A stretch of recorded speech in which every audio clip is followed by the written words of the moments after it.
Hello, everyone. Welcome to Babylon 5 versus Deep Space Nine, the galaxy's greatest podcast, where we usually talk about the two great 90s space station shows. However, in this bonus episode, we are talking about episode 3 of season 2 of Star Trek Lower Decks. We'll always have Tom Paris.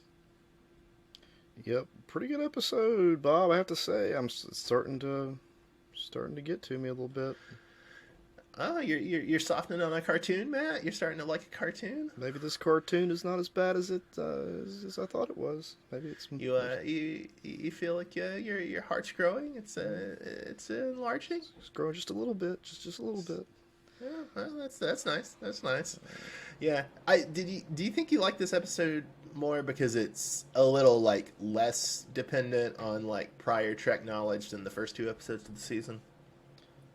Probably, but I mean, you still have to know about Voyager to get a lot of the in jokes. So, Yeah, but like of like the main three, well, I don't know. I guess two of the main three plot lines do sort of rely on in jokes to an extent. I guess to run them down really quickly. In the A plot, we've got Mariner and Tendi going on a girls' trip to retrieve an ancient Cation heirloom for Dr. Tiana. In the B plot, we've got Boimler wrestling with the fact that the Cerritos computer no longer recognizes him as he goes on a quest to get Tom Paris's of Voyager to sign his commemorative plate. And then in the C plot, we have Rutherford struggling with the impoliteness of asking Security Chief Shax how he was resurrected after his death in the last season's finale. yeah, there was a lot going on in this episode. That may be why I like this one more because I really had to pay attention to it because we had three different plots going on that were all kind of interesting. Yeah, because the normal formula is you just, which this episode sort of mocks, is that you just have Boimler and Mariner do something, and then you have Rutherford and Tendi do something. And so this episode kind of mixes that formula up a lot, and it expands it somewhat. Way to keep my attention, guys. Way to keep my attention. So who was your favorite character this episode, Matt?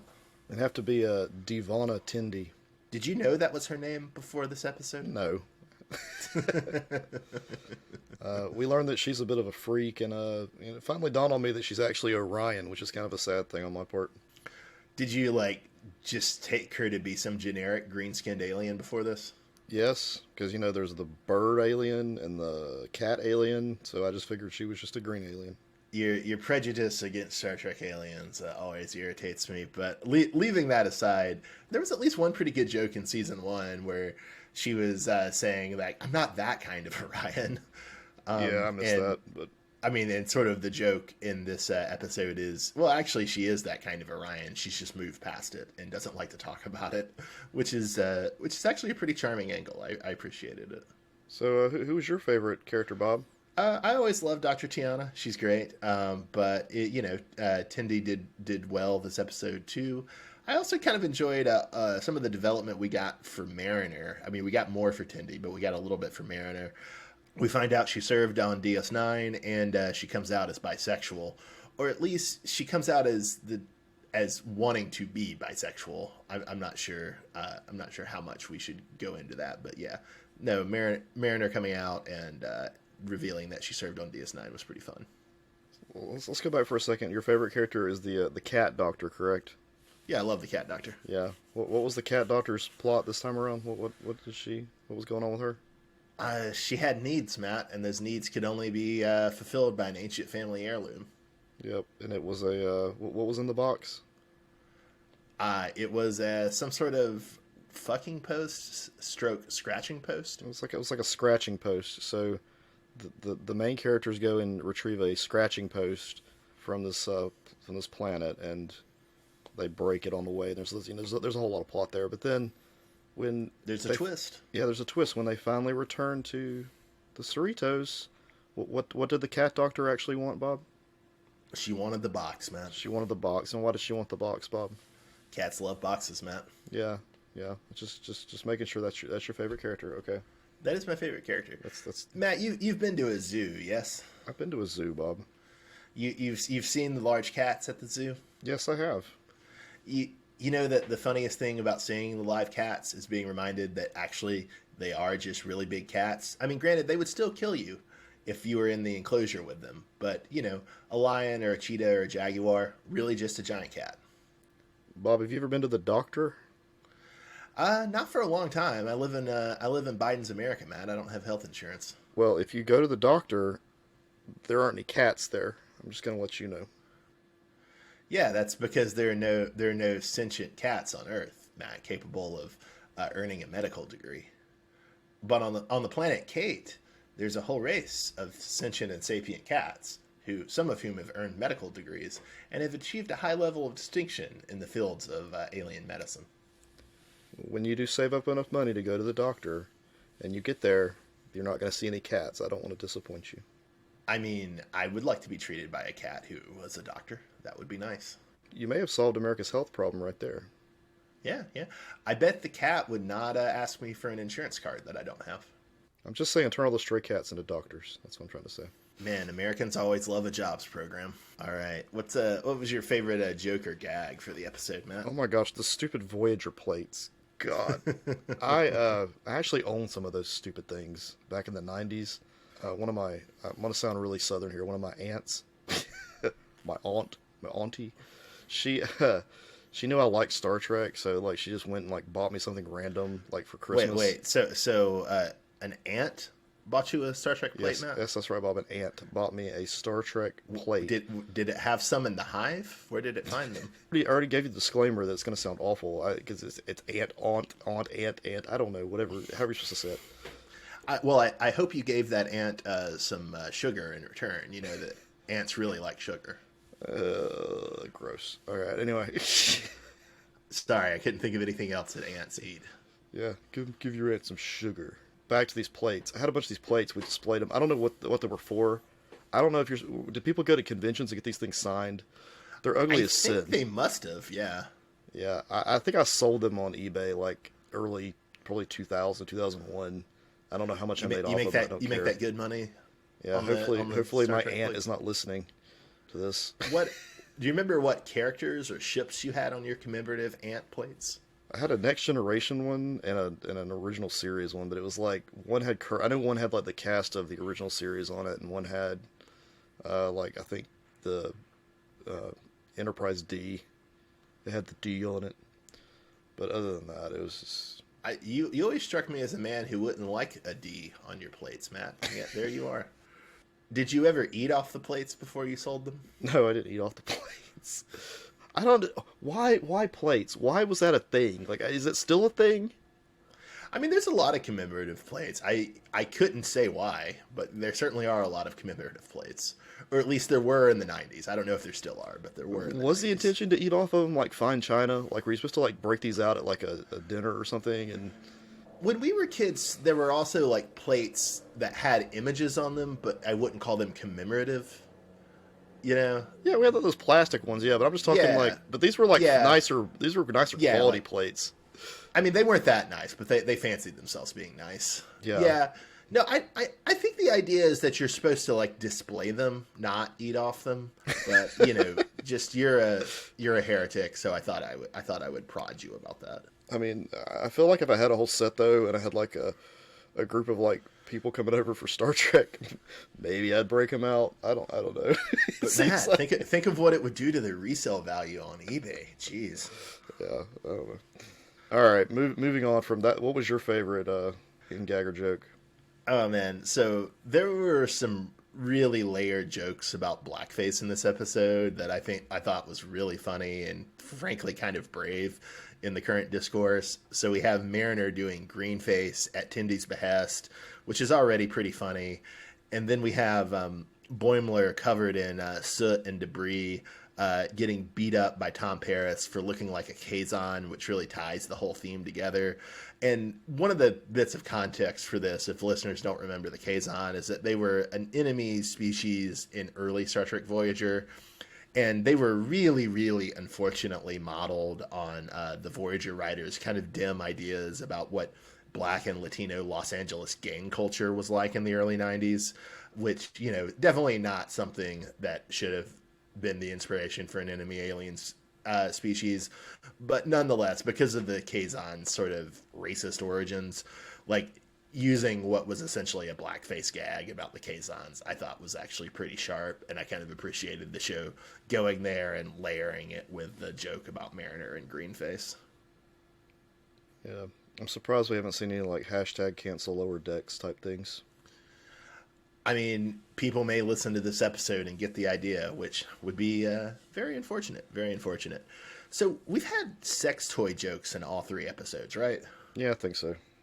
Yeah, yeah. Kind of interesting, interesting theme of season 2 of Lower Decks.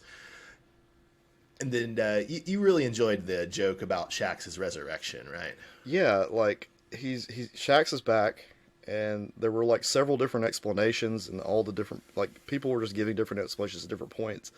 But I'm just gonna kind of go through them real quick. They were all really like hilarious one-liners. One was a transporter buffer thing, a restored Katra, a mirror universe switcheroo, the Borg rebuilt him, future son from an alternate timeline.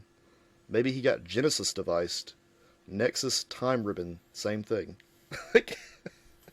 Yeah, yeah. A lot of options for resurrection in the Star Trek If universe. you go through those, like they're in reference to every single, every one of those has happened at some point in like Star Trek history, which I thought was hilarious.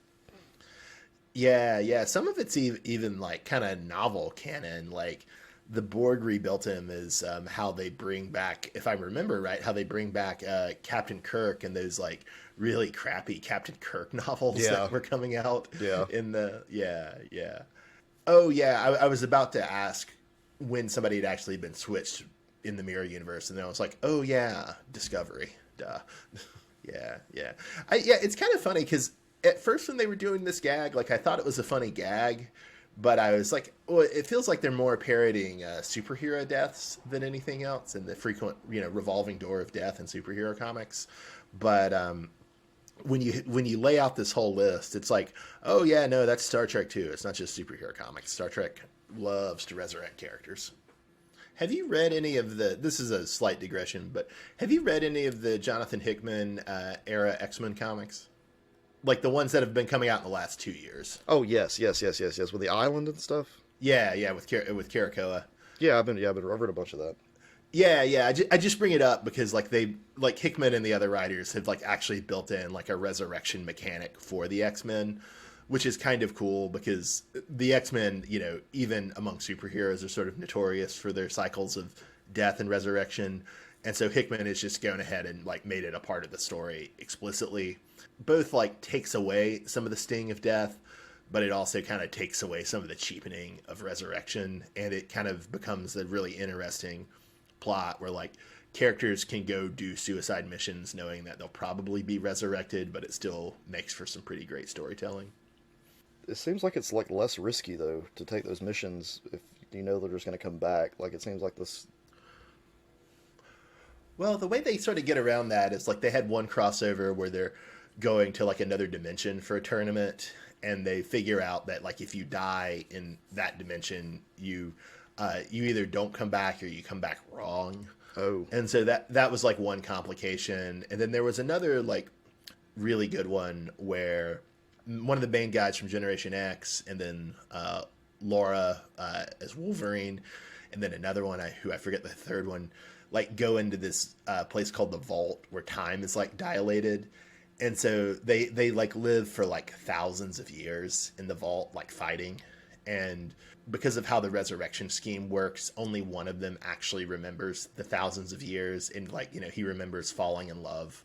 Sync is his name from Generation X, but like Sync remembers like falling in love with Laura, and like he literally spent thousands of years fighting with her against the forces of the Vault, and then he wakes up and Laura wakes up in the resurrection area, and then Laura doesn't remember any of it, and so it's like a really kind of poignant moment. damn, that's rough. Yeah, it's good stuff. It's good stuff. So What was your favorite line from this episode of Lower Decks, Matt? it had to be when I don't remember who said it, but is he still a salamander? Referring to Tom Paris. I think that was Mariner, but it might have been Tendi or Rutherford. And then where they were talking about Tindy's first name, and she goes, I thought it was Tindy with no last name, like Odo. Good stuff. Good stuff. Yeah, Mariner was a font of good lines this episode. I really enjoyed once Tendi assumes that Mariner and Boimler are sort of dating. Mariner yells about Boimler. He's more like a pet. How about old Star Trek references? You got a favorite? Yeah, I mean there wasn't anything specific, but I appreciated that like they referenced like the few things I like do know about Voyager. Like I knew about the Kazons, I knew about most of the stuff dealing with Tom Paris. You remember Tom Paris becoming a salamander? Yeah, that episode, which is pretty famous and meme worthy at this point in Trek culture.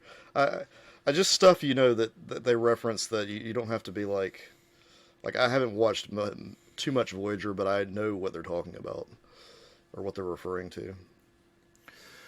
Yeah, there was something kind of pointed, although I can't really fully express it, about they resurrect Shax in the same episode where they do a series of nostalgia riffs about Voyager. I don't know. There was just it felt like there was some interesting meta commentary going on there, but I couldn't exactly discern what it was.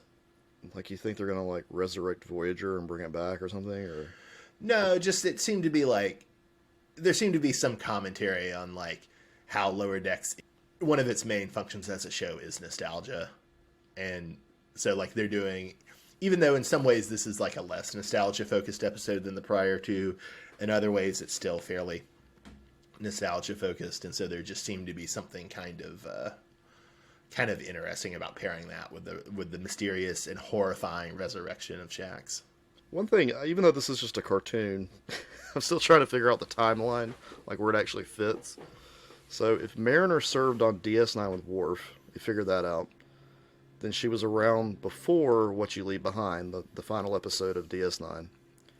But after The Way of the Warrior, which is, when Worf first showed up. Mm-hmm. And she was on 4 other ships before the Cerritos. How old is she supposed to actually be? She's probably what you figure late 20s, early 30s, whereas probably her friends are like early to mid 20s, Okay. which actually kind of gives a interesting dimension to her because it obviously like age after 18 is not such a big deal, but still it is kind of weird to be like the late 20s, early 30s person who all their friends are in their mid 20s. Yeah, it's kind of unique. I always just kind of assumed they were in the same age there. I don't know. Well, I mean, she would just have to be, right? Because like the implication is that Boimler, Tendi, and Rutherford aren't that far out of Starfleet Academy. I think is the pretty clear implication about all 3 characters, right? Right.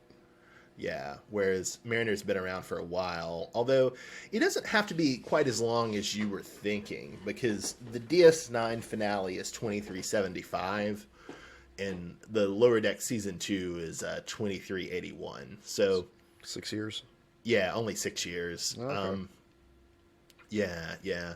It is kind of interesting. I didn't realize that I thought there was more of a gap until your question here prompted me to look up the dates, but they literally set Lower Decks season 1 just the year after Nemesis.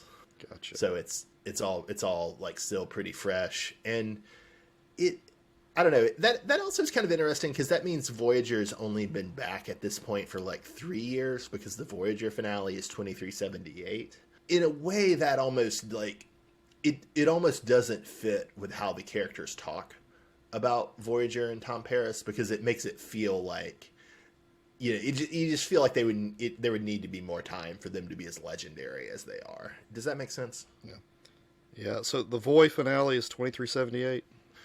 I fucking hate you. Oh, die. Die. Is that what you said?